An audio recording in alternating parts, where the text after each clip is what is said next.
Professeur Michel Drancourt, vous êtes directeur adjoint de l'IHU Méditerranée Infection. Ma première question sera, où sommes-nous? Bonjour, eh bien nous sommes ici dans l'amphithéâtre de l'IHU Méditerranée Infection, et cet amphithéâtre c'est une pièce extrêmement importante pour deux raisons. Vous voyez d'une part que c'est un amphithéâtre inspiré par les amphithéâtres grecs, et ça c'est un point extrêmement important. Ça montre que l'IHU Méditerranée Infection est ancré dans l'histoire de la ville de Marseille, dans l'histoire de la Provence, qui est une ville et une région qui depuis plusieurs siècles et plusieurs millénaires voit défiler les épidémies qui arrivent la plupart du temps sur le port, et il a fallu à chaque fois inventer des façons de prévenir et de guérir ces épidémies, et vous savez que c'est une actualité brûlante ici pour nous. Et puis le deuxième point, c'est que bien entendu c'est le lieu de transmission du savoir, de fabrique du savoir, mais surtout de transmission du savoir, ce qui est une fonction très très importante de notre IHU, la transmission du savoir, et surtout, et on en voit l'actualité brûlante, la transmission de savoir décrypter le savoir, comment on acquiert le savoir et l'esprit critique. On voit que c'est un point extrêmement important sur l'actualité éditoriale actuellement. Pour revenir aux IHU, qu'est-ce qu'un IHU, comment cela fonctionne, notamment sur le plan administratif? Alors les IHU, parce qu'il y en a plusieurs en France, environ 6, certains à Paris, certains en province, dont celui de Marseille, ont été créés par l'État au travers de l'Agence nationale de la recherche en 2011. Et donc les IHU sont chacun dans son domaine médical, et bien entendu notre domaine à Marseille, ce sont les maladies infectieuses, les maladies tropicales, les microbes qui infectent l'homme, ce que l'on appelle la microbiologie clinique. Ces IHU sont des pôles d'excellence dans tous leurs domaines.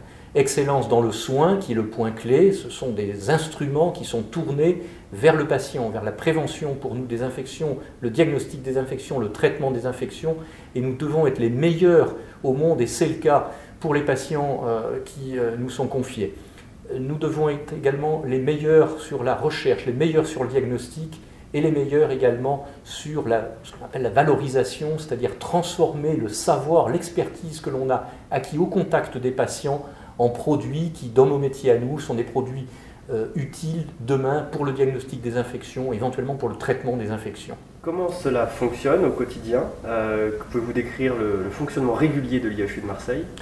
Alors il y a deux plans de fonctionnement. Encore une fois, ces IHU, dans notre cas, en tous les cas, correspondent à ce qu'on appelle une fondation de coopération scientifique. Donc c'est une structure qui, sur le plan administratif, sur le plan réglementaire, est extrêmement encadrée. Donc c'est quelque chose qui fonctionne avec un conseil scientifique que l'on réunit une fois par an, qui comporte des scientifiques qui sont les meilleurs au monde dans leur domaine et qui viennent éclairer, nous donner un éclairage extrêmement important. Bien sûr, il y a un conseil d'administration, il y a un conseil des fondateurs, donc tout un dispositif qui permet d'assurer le fonctionnement régulier sur l'année, avec une responsabilité sur les budgets, et bien entendu, étant une fondation, il ne s'agit en aucun cas qu'un budget soit déficitaire, par exemple. Donc vous voyez une activité de fond qui est extrêmement encadrée, en faisant appel aux compétences les plus pointues pour nous aider dans ce domaine. Et puis ensuite, au quotidien, eh bien, il y a environ 600-700 personnes qui travaillent à un moment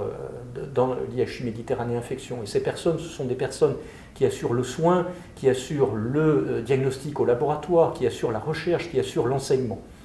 Et là aussi, le caractère unique de notre IHU est de mettre ensemble, vous voyez, le soin, c'est-à-dire les patients, les capacités de diagnostic, les capacités de recherche et de valorisation. Notre IHU Méditerranée Infection, finalement, c'est l'Institut Pasteur dont on rêve, c'est l'Institut Pasteur d'il y a 50 ans, d'il y a 60 ans, qui lui aussi mélangeait tout ça, qui n'a pas eu l'opportunité de continuer ce mode de fonctionnement. Et c'est pourtant le mode de fonctionnement qui est le plus efficient, comme on l'a vu dans la crise actuelle. Et donc, comme cela vient d'être présenté, nous sortons tous là d'un séminaire hebdomadaire du vendredi dans le domaine des endocardites infectieuses. Et bien, comme pour le thème particulier des endocardites infectieuses, c'est de mettre très régulièrement autour de la table des compétences complémentaires et différentes qui permettent de renforcer les capacités d'action et les capacités au service des patients dans les maladies infectieuses. Pour conclure, qu'est-ce qui explique pour vous que la crise a été gérée de cette manière à Marseille et que ce soit passé à l'IHU? Ça s'est passé à l'IHU parce que l'IHU, c'est la version moderne, dans le fond, de l'Institut Pasteur, c'est la version moderne de l'INSERM, c'est un instrument au service des populations et de la santé des populations, qui est un instrument extrêmement moderne. Sa modernité vient avant tout de son autonomie. En réalité, il y a ici une autonomie de décision, y compris de décision pratique. Nous avons la capacité à pouvoir, semaine après semaine, engager de l'argent, par exemple, pour acheter des instruments en une semaine, permettant de faire le diagnostic, comme le professeur Pierre-Édouard Fournier l'a indiqué dans sa petite présentation. Donc l'autonomie de décision et l'autonomie de moyens, éclairée par le fait que vous avez autour de la table les meilleurs dans leur domaine, les meilleurs au monde dans leur domaine, je crois que c'est le point clé. Et donc ensuite la capacité à mobiliser, à agréger autour les bonnes volontés, et on a vu l'enthousiasme absolument incroyable et magnifique et d'une efficience incomparable des personnes qui sont venues aider en période de crise. Donc je crois que c'est un modèle probablement sur lequel il faut continuer à réfléchir pour l'étendre. Il n'y a pas assez d'IHU en France, et encore une fois dans différents domaines de la santé, IHU sur les maladies du cerveau, IHU en cardiologie qui existe déjà.